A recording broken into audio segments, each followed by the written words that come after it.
Businessman shot and killed in Ocho Rios St.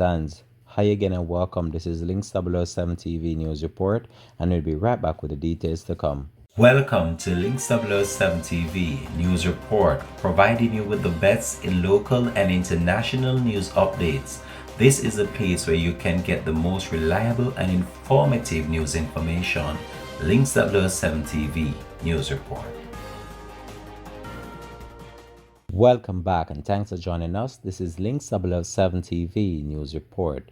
The police are probing the circumstances around the gruesome murder of a businessman in St. Anne's who was gunned down by unknown assailants on Saturday night. It is reported around 10:30 p.m. that the businessman stopped by a friend in the area. It was also reported that while the two were having a conversation, three men approached the two and opened fire at Grant, who sustained several gunshot wounds all over his body. He was rushed to the St. Anne's Bay Hospital where he was pronounced dead. The police theorized that Grant's licensed firearm was also taken by his attackers.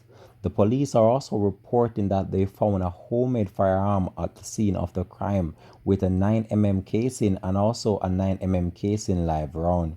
Grant was said to be the owner of Whalers Seafood Restaurant at the fishing village in Ocho Rios St. He was also the president of the Benevolent Society.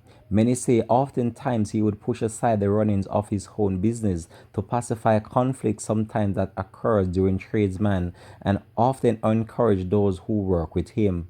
The police say they are following several leads and hope to make a breakthrough within this case. The businessman was said to be a popular member in the Ocho Rios town area. This has been Links 007 TV News Report. Thanks for watching.